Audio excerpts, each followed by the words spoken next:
I wanted to show you my Google Nest outdoor cams and how easy they are to install and what a great picture they provide. We have them all around the outside of our house so that we can see all of the areas, driveway, front of the house, the side of the house, in the backyard, and pool. And it just gives me a sense of security.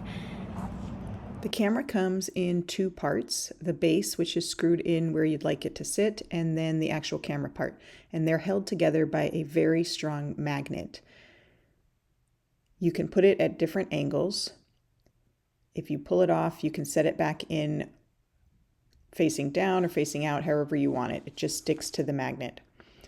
There's a little cord attached to it that screws into the camera bit, and it loops around the base just for a little bit of extra security so that nobody could pull it off really, really quickly. They would have to know what they're doing. But you loosen this strap, and then you can take it down, and that's what we do to charge them because we take them inside to charge. They have a speaker so you can speak through the camera. The charger goes in that middle part, and then the cord is screwed on.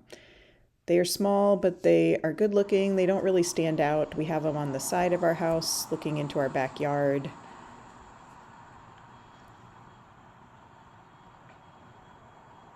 We have them on our garage looking out at our driveway.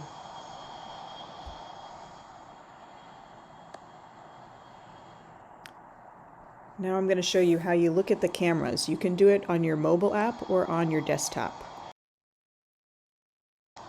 On the mobile app, you click this colorful Home, the Google Home app, and here you can see all of your cameras. There are different areas. You can select your favorite cameras, you can select all your devices, and click on just one to see those, or see all the views at one time.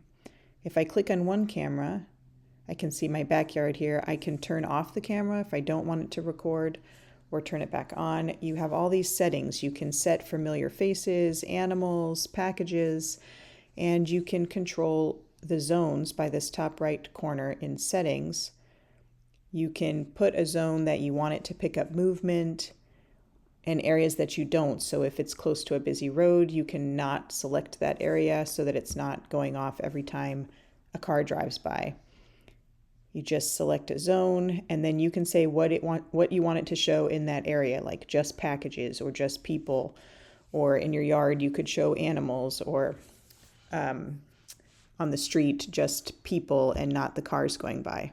So lots of things you can do to customize it to what your needs are. It can send you alerts when it sees people. It can send you like a text, or it can ding it, like give you a little ding. It also records anytime there is movement, so I can go back and check a camera. If I click on here it's telling me all the movement today, yesterday, and it tells me which camera that was on.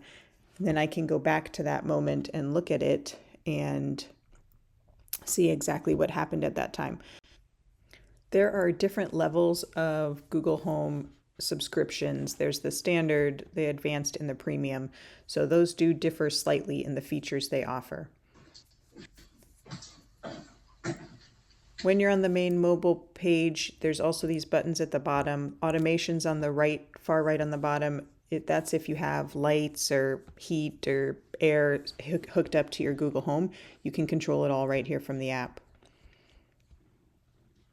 Again, I love the overview, getting to see the live views of all of my cameras so I can check even if I'm out of the home. Here you have the app on the computer. On my desktop, I can see all my cameras at once, or I can scroll over to this side over here and click on here and then pick a particular device. If I want my front door, I can look at a live video, or I can click on it and scroll through and it will show me any movement that happened and the time that it happened, and then I can watch that click. So it records whenever people are near the door. So quick reference for seeing who's where.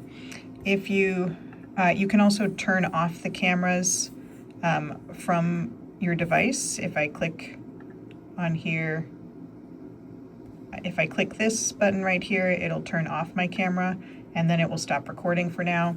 I love that it gives you the battery life right up here, so I know if one of them needs to be charged.